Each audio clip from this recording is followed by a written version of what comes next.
that fascination with that memory of the past that produces the very chemicals that convinces our body to believe it's living in the past. And it's that.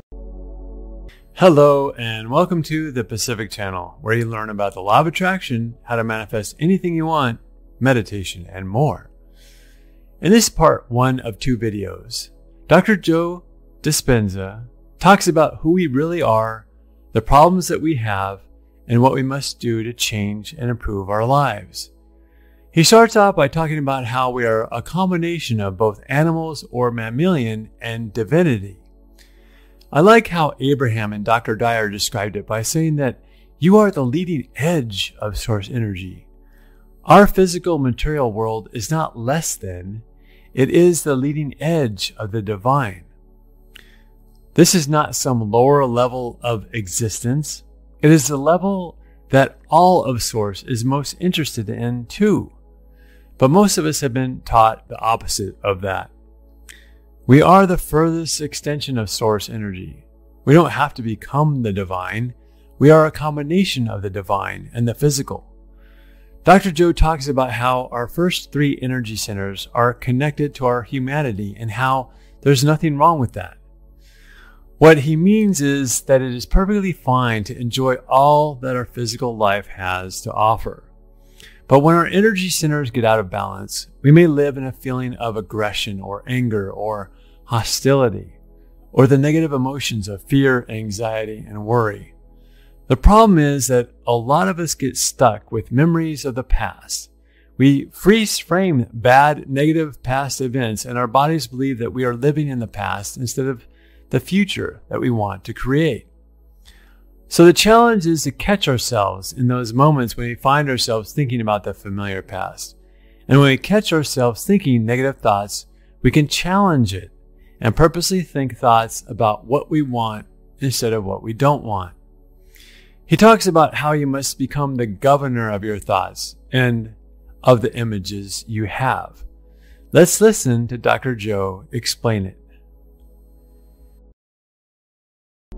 Now let's first start off with the understanding, just the idea that we create our reality, that we have the free will to create the life that we want. And that on some level, that free will has become a variation. We are variations of oneness. We have descended from oneness in the exploration or discovery, if there's anything more to reality. And we experience such separation in this plane of 3-dimensional reality that we do have our own free will. And we all are also at the same time connected to oneness. Now, there are some challenges that go along with this, because if we believe that we create our reality, then we find ourselves occupying space and time in a physical body. And every thought that we think produces a frequency. And just in this 3-dimensional reality, the thoughts we think produce frequencies that are called chemistry, that is matter, that our thoughts produce chemical residues. And the challenge is that we are animal, that we are part animal or mammalian in a sense. That's our humanity. And at the same time, there are aspects of us that are latent systems that point to our connection to oneness, our divinity.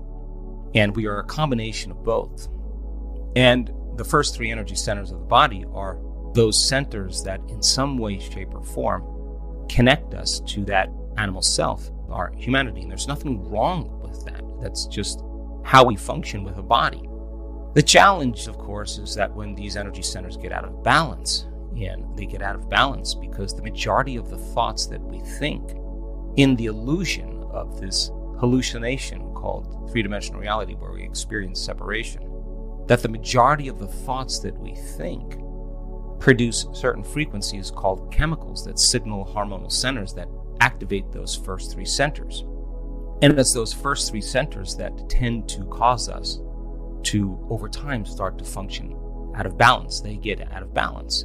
So a person who is out of balance in, say, their 3rd energy center may be on certain levels either in a polarity of living in aggression or anger, hostility, or living in fear and anxiety and worry. And those thoughts that come from the brain really produce neuropeptides that signal those centers that there's a reason to be in survival now. There's a reason to be aroused because there's some danger. And if the majority of the thoughts we think produce chemicals that make us feel unhappy or guilty or shameful or unworthy or victimized by someone or something, then those thoughts produce certain different neuropeptides that really begin to signal different hormonal centers that cause us to feel bad. And a second energy center can be really out of balance. And there could be trauma from the past, and there could be betrayal, and there could be loss. And there could be events that cause us to continuously freeze the frame from the past and holographically hold that image in our mind. And in a matter of seconds, we're in the illusion of three-dimensional reality. It is that fascination with that memory of the past that produces the very chemicals that convinces our body to believe it's living in the past. And it's that hologram that's created in a freezed frame called a memory that people spend the majority of their time thinking about. And it's that image that causes us to re-experience the past again. And if we believe that we create reality, that's where we're living. We're living in that reality. And that's real to the brain and body. And I don't need to spend a whole lot of time on the first energy center. I think you understand that it has everything to do with our sexuality or our sexual identity, and it could be out of balance as well. The challenge is that the person who keeps remembering the past and allows that thought to go unchecked or unnoticed by them is what causes the autonomic nervous system to automatically produce the chemicals for the person to relive that experience over and over again. And people can condition their body emotionally to become the mind of the past. And it becomes subconscious, it becomes automatic. It's where the body is believing it's living in that reality. So the person is experiencing the matrix, the simulation of three-dimensional reality, as being very real. And their fixation on the environment is directly related to the emotions that they experience. So then capture people's attention, you capture their emotions. And so then the experience in the VR headset, in the simulation then, of course, is that, well, if you remember the past being a certain way, and there was pain involved, or there was shock involved, or whatever, then you have to then create a hologram of the future, of your best prediction of what if it happens again. We freeze a frame in our mind and we conjure up some type of vision where we're in that reality. And the idea of that past happening again in the future and being prepared for it produces the same chemicals that are very slow frequencies that causes the body to live in that future reality. But that future reality is a worsening of the past. It's a greater imagination of what could go worse.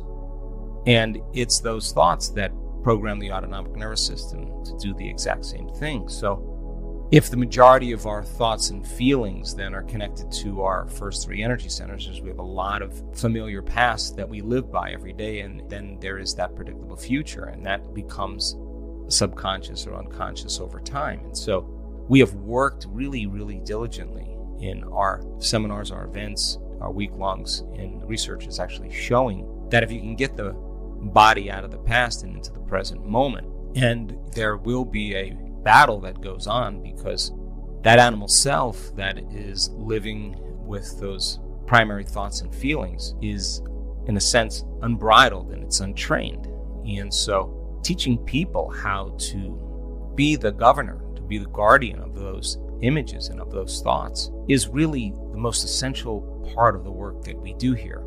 And so many people, when they start in this work, they think, oh my God, I really sucked at that meditation, or I couldn't suppress my analytical mind, I can't control my thoughts, or why does my attention keep going to these circumstances and these people and these problems in my life? And in order for us to create something new, a new life, well, we would have to take our attention off the illusion of that three-dimensional reality. And we have to teach people that the emotions that they feel that connect them to certain objects or people or conditions in their life are really the things that they have to master.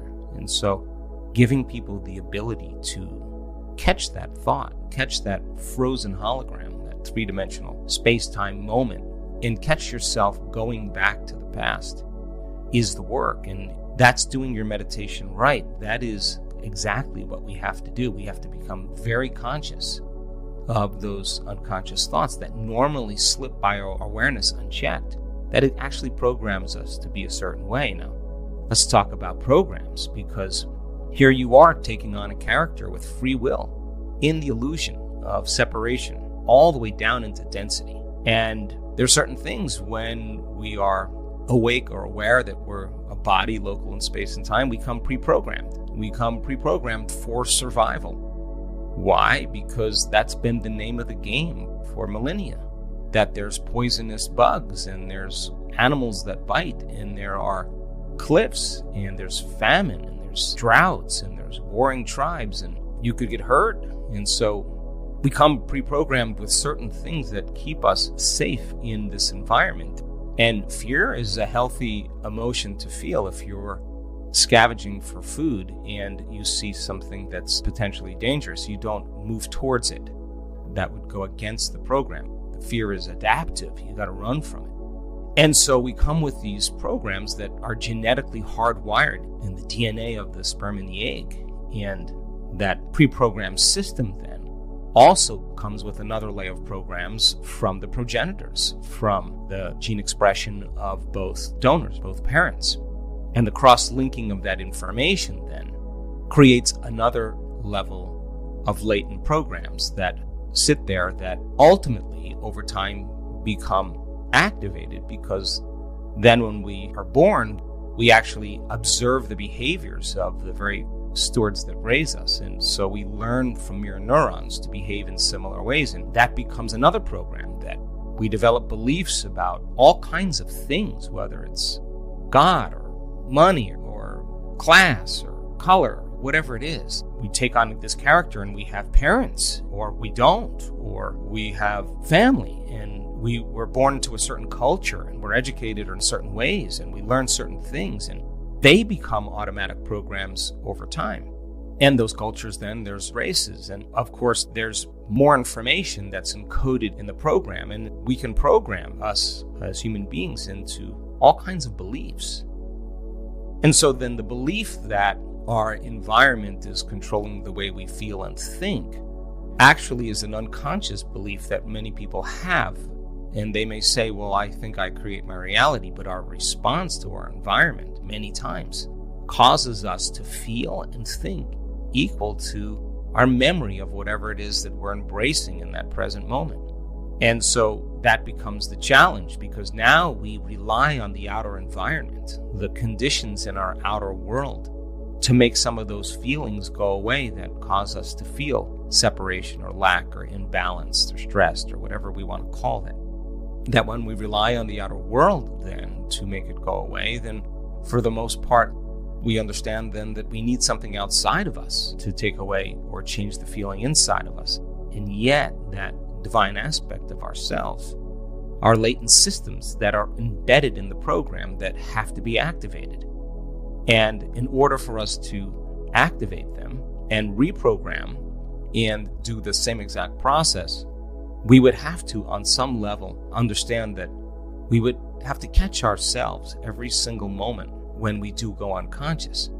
And if we're truly stepping out of the known, and this is the challenge with our eyes open, if we step outside the familiar known territory, and the body has been conditioned to be the mind of the emotions of the past or the predictable future, there is going to be a battle that takes place that the body is going to want to tell the mind that it's impossible, or that it's difficult, or it's hard, or what's wrong with me, or whatever it is that causes the person to return back to that familiar territory and those familiar feelings. It's the body that's influencing the mind. And we have to then be greater than our bodies then in so many ways and settle the body down. And people, when they come up against themselves in doing this work, if they're truly committed, they are the guardian at the door, and they become aware that their body's getting aroused or impatient or frustrated or overly analytical. And instead of getting up and searching for something on their cell phone that would produce dopamine momentarily to make them feel better.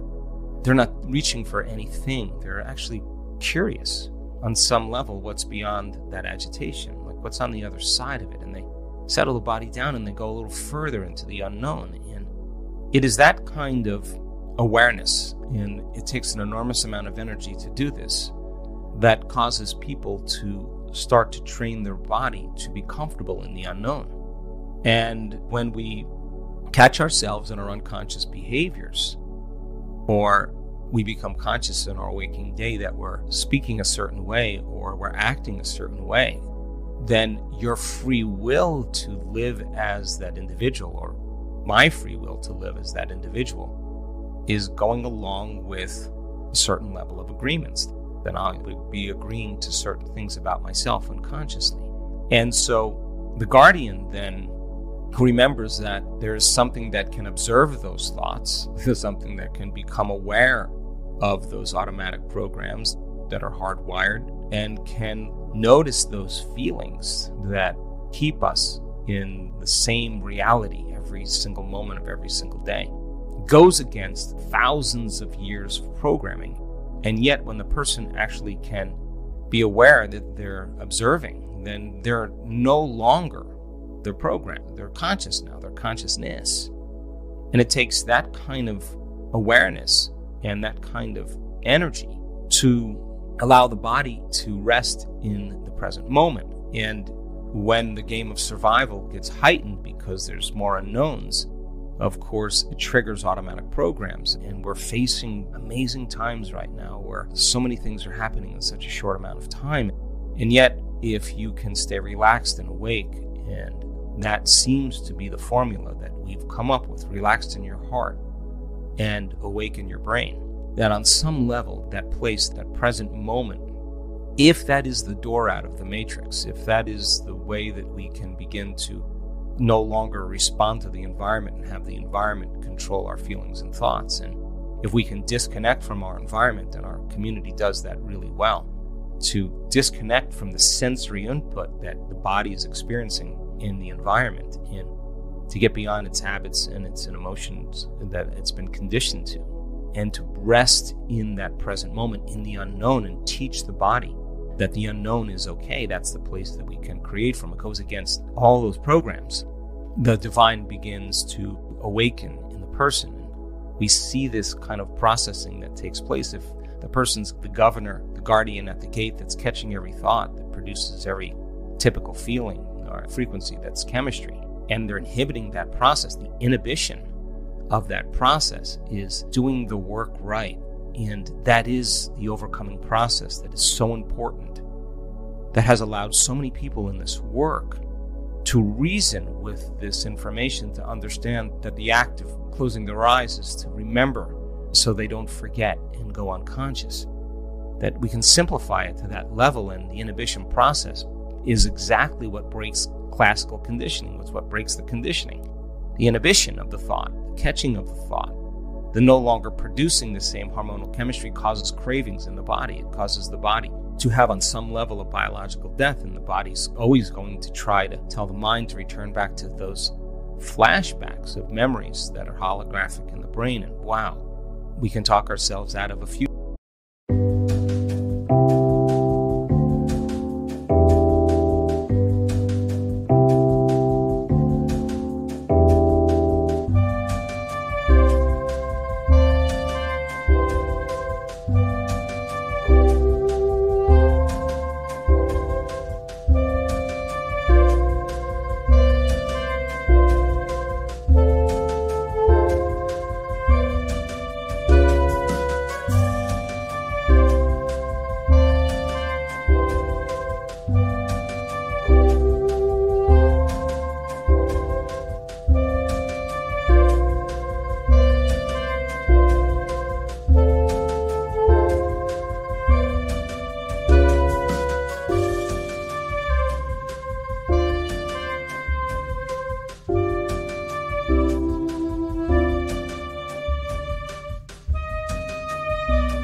So, catching yourself when you have an old, familiar, negative thought is key to being able to change your programming.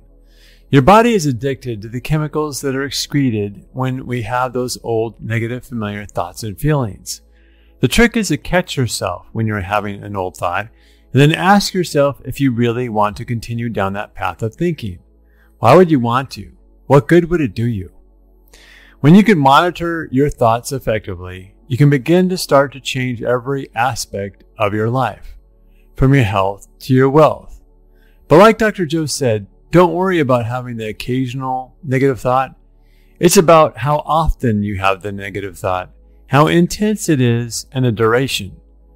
The more frequent the negative thought or feeling happens, the more intense it is, and the longer it lasts, then the more problems it will cause the autonomic nervous system. But you can take a fearful thought and turn it around to feeling gratitude. And when you purposely feel gratitude, you can influence the autonomic nervous system to assist the cells of your body for growth and repair, and a 50% stronger immune system. That's amazing when you think about it. What is so great about how Dr. Joe explains all of this is that he explains it from a very scientific perspective. There are lots of law of attraction teachers out there who talk about the benefits of positive thinking or how feeling gratitude is a great thing, but none of them, except for maybe a couple like Dr. Joe's friends, Dr. Bruce Lipton and Greg Braden, none of them can explain how it scientifically works except for them. Dr. Joe gives validity and credibility to people who are into the healing arts, and that's a very good thing. If you like this video, please like, share, and subscribe. Also, leave a comment about how you've been able to catch yourself in negative thoughts and what you noticed, what triggered you. And now, go out there, catch yourself if you have any negative thought, challenge it, and change your life. Thank you for watching, and have a great day or night.